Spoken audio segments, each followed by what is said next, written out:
Berikut adalah lanjutan dan penutup dari cerita horor fiksi rekaman terakhir mahasiswa pendaki Gunung Lawu.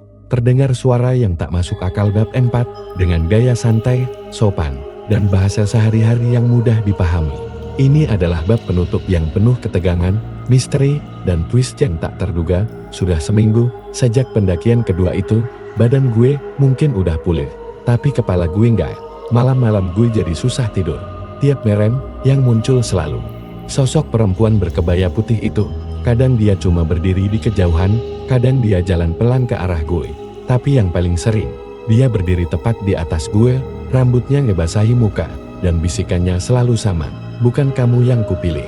Dan itu justru bikin gue makin ngeri, bukan karena dia nggak milih gue, tapi artinya dia udah milih orang lain. Wina sejak pulang dari Lawu juga berubah. Dia nggak kuliah, poanya nggak dibalas. Bahkan anak kos sebelah cerita dia suka ngomong sendiri tengah malam. Bahasa Jawa halus, kayak orang yang lagi baca mantra. Reza juga makin jarang keluar. Satu-satunya yang bikin kami bertiga masih nyambung adalah satu hal. Kain putih itu, waktu kami turun dari Lawu, kain itu gue simpan. Gue nggak tahu kenapa, mungkin bagian dari rasa bersalah karena ninggalin Gilang, atau mungkin karena gue ngerasa di kain itu ada sesuatu yang Gilang titipin. Tapi sejak kain itu dibawa pulang, semua makin aneh. Gue naruh kain itu di dalam laci meja belajar. Tapi suatu malam, gue bangun dan kain itu ada di atas dada gue, rapi banget, kayak sengaja ditaruh. Gue lempar ke tong sampah. Besoknya, dia balik lagi ke laci gue, bakar. Tapi yang kebakar cuma ujungnya, sisanya utuh. Gak masuk akal. Dan yang bikin gue ngerasa ini semua salah besar adalah waktu HP gue bunyi tengah malam, ada notif masuk, satu file baru, otomatis tersimpan. Namanya, rekaman terakhir Gilang.wfg. Buka dengan tangan gemeter.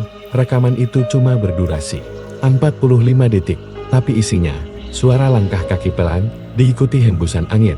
Lalu suara Gilang, aku bisa lihat kalian semua dari sini, hening sebentar. Lalu suara perempuan, suara yang sama kayak di rekaman video pertama, gantian, sekarang kamu yang manggil mereka. Detik terakhir rekaman, ada suara tawa pelan. Bukan tawa bahagia, tapi tawa yang basah, seperti suara tertahan di balik air liur dan darah. Besoknya, Reza nelpon, suaranya panik. Bin, Wina ngilang, kosnya kosong, barangnya masih ada, tapi dia gak ada. Tetangganya bilang semalam dia keluar. Jam 2 pagi, naik ojek ke arah Karanganyar. Gue langsung lemes. Gilang, sekarang bukan cuma korban, dia mungkin udah jadi bagian dari mereka. Dan Wina, mungkin giliran dia yang dipanggil. Reza ngajak gue buat lapor polisi, tapi gue tahu mereka nggak akan percaya apa yang bisa kami tunjukin video suara. Kain putih. Itu semua cuma bukti tipis, tapi buat kami, cukup buat buktiin satu hal. Gunung Lawu bukan sekadar tempat pendakian. Dia punya mata, punya mulut, dan yang paling serem dia punya cara sendiri buat manggil. Kadang lewat bisikan, kadang lewat mimpi. Tapi kalau kamu dengar namamu dipanggil Pelai, dan kamu nengok ke kabut, itu berarti giliran kamu udah dekat. Setelah semua ini, akun medsos Gilang masih aktif, tapi nggak pernah dipegang siapapun.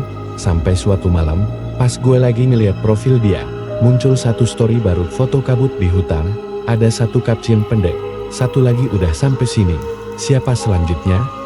Cerita ini bukan soal siapa yang selamat, tapi soal siapa yang cukup kuat buat gak nyamperin panggilan itu. Dan kalau kalian dengar suara perempuan yang manggil kalian dari balik kabut, jangan nengok. Karena begitu kalian nengok, berarti dia udah lihat kalian juga.